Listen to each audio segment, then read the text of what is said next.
ভালি পেলোৱা হল জুবিন গাৰ্গে জিৰণি লোৱা বিশেষ শিলচটা দলিয়াই দিয়া হল গামোচা জুবিন গাৰ্গলৈ অনুৰাগীয়ে আগবঢ়োৱা চাকি উপহাৰ লগাই দিয়া হল প্ৰাইভেট প্ৰপাৰ্টি নো এন্ট্ৰি শীৰ্ষক বিশেষ ফলক সামাজিক মাধ্যম যোগে সমগ্ৰ ঘটনা প্ৰচাৰ কৰাৰ বিষয়টো সন্দৰ্ভত মুখ খুলিছে স্থানীয় ৰাইজৰ অভিযোগ মতে শিৱসাগৰৰ নাজিৰাৰ ভাস্কৰজ্যোতি চমুৱা নামৰ এগৰাকী যুৱকে সংঘটিত কৰিছে এই দুষ্কাৰ্য নিজকে জুবিন অনুৰাগী বুলি পৰিচয় দি যুৱকগৰাকীয়ে স্থানত গঢ়ি তুলিছে মদ ভাঙৰ আড্ডা মাটিৰ গৰাকীয়ে এনে গঢ়িত কাম নকৰে বুলি সদৰি কৰিলে ৰাইজে তথাকথিত জুবিন অনুৰাগীজনে সেই স্থানৰ গছ কাটি নিজে সকলো দুষ্কাৰ্য সংঘটিত কৰাৰ অভিযোগ এই স্থানীয় ৰাইজে জবাবদিহি কৰিলে শিৱসাগৰৰ যুৱকগৰাকীক পুনৰবাৰ উল্লেখ কৰিছো জুবিন ক্ষেত্ৰৰ সমীপতেই সংঘটিত হৈছে পুনৰ অনাকাংক্ষিত ঘটনা এবাৰ দুষ্কৃতিকাৰীৰ লক্ষ্য সোণাপুৰৰ জুবিন গাৰ্গে জিৰণি লোৱা সেই বিশেষ স্থানটো নিশা উভালি পেলোৱা হল জুবিন গাৰ্গে জিৰণি লোৱা সেই বিশেষ শিলচটা দলিয়াই দিয়া হল গামোচা জুবিন গাৰ্গলৈ অনুৰাগীয়ে আগবঢ়োৱা চাকি উপহাৰ আৰু লগাই দিয়া হল প্ৰাইভেট প্ৰপাৰ্টি নো এন্ট্ৰি শীৰ্ষক বিশেষ ফলক সামাজিক মাধ্যম যোগে সমগ্ৰ ঘটনা প্ৰচাৰ কৰাত বিষয়টো সন্দৰ্ভত মুখ খুলিছে স্থানীয় ৰাইজৰ অভিযোগ মতে শিৱসাগৰৰ নাজিৰাৰ ভাস্কৰজ্যোতি চমুৱা নামৰ এগৰাকী যুৱকে সংঘটিত কৰিছে এই দুষ্কাৰ্য আৰু নিজকে জুবিন অনুৰাগী বুলি পৰিচয় দি যুৱকগৰাকীয়ে এই স্থানতে গঢ়ি তুলিছে মদ আৰু ভাঙৰ আড্ডা মাটিৰ গৰাকীয়ে এনে গৰ্হিত কাম নকৰে বুলিও সদৰি কৰিলে ৰাইজে তথাকথিত জুবিন অনুৰাগী কেইজনে সেই স্থানৰ পৰাই গছ কাটি নিজে সকলো দুষ্কাৰ্য সংঘটিত কৰাৰো অভিযোগ সেই স্থানীয় ৰাইজে জবাবদিহি কৰে শিৱসাগৰৰ যুৱকগৰাকীক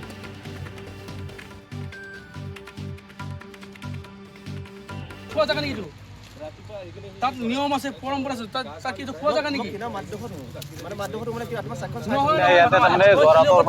প্ৰগ্ৰাম কৰি আহি ৰাতি পুৱা 8টা বজাত ইয়াতে আমাৰ ধাবা এনেকে আহি ইয়াতে জিৰাইছিল জিৰাইবলৈ অকণমান চাহ তাহ খাব ওলাই গৈছিলে আৰু সেইখিনি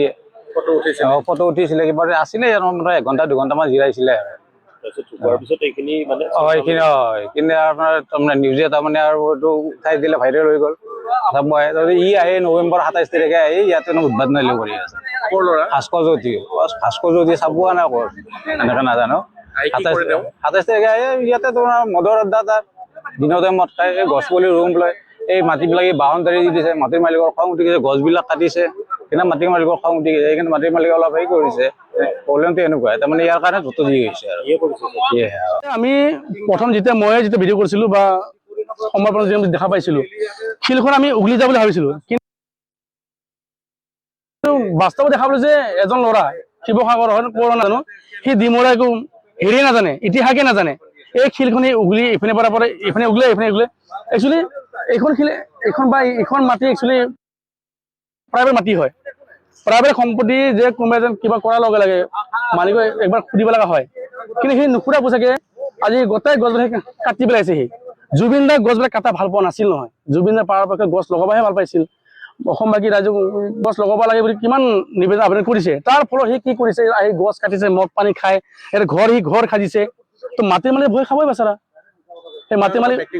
তাৰ ব্যক্তিগত প্ৰপাৰ্টি আৰু যিখিনি শিল পুৰিছে এইখন শ্মশান নহয়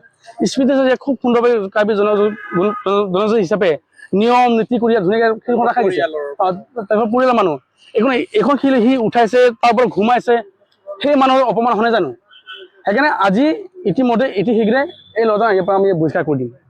বাকী জুবিন দা আমি কেনেধৰণৰ ৰক্ষণাবেক্ষণ দিব লাগে এইটো আমাৰ দায়িত্ব আজিৰ পৰা আমি চাম 28 তাৰিখৰ পৰা আছিলে নৱেম্বৰ 27 তাৰিখে আহিছো মই মানে মাহি নাই আহিছো আহি পিনি মই সজাইহে ৰাখিছিলো মই কোনো আপোনাক যিমান পাইছো মই চেষ্টা কৰিছো সজাই পেলাই চেষ্টা কৰিছো কোনো দান দক্ষিণা লোৱা নাছিলো এখন পৰি আছিলে মানে লগাই ৰাখিছো ইয়াত আহি লগাই ৰখা আছিল আগত লিখি আহিছিলো গছ পুলি দান হেৰি কৰি দান দক্ষিণা দিয়া হ'লে গণে গছ পুলি দিয়ক সজাই ৰাখিব পাৰো সকলোৱে গছ পুলি ৰুইছে আপুনি সুধিব পাৰে বহুত মানুহে গছ পুলি ৰুইছেহি তেতিয়া গম পাব এইটো মানে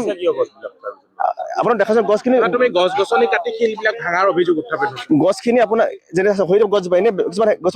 আপোনাৰ কাটি দিয়া গছজোপা মানে এনে থোৱাতকৈ কেঁচা গছ কাটিছে বুলি আপুনি গছজোপা কেঁচাই হৈ থাকে হৈ গৈ যে মৰি যে আছে তাত কেঁচাই হৈ থাকে গছজোপা সেইজোপা ইমান ভাল গছ ৰুইছো মই পালন কৰিছো পানী দিছো এতিয়া আহে মই অকলে কি কৰিম কিছুমানে খাই হেৰি কৰে মোক মানে মই খালো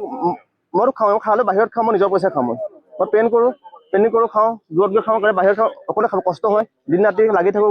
বহুত টান মাটি আপোনাৰ গছ ৰুবলৈ কষ্ট হয় শিলটো কোনে ভাঙিছিলে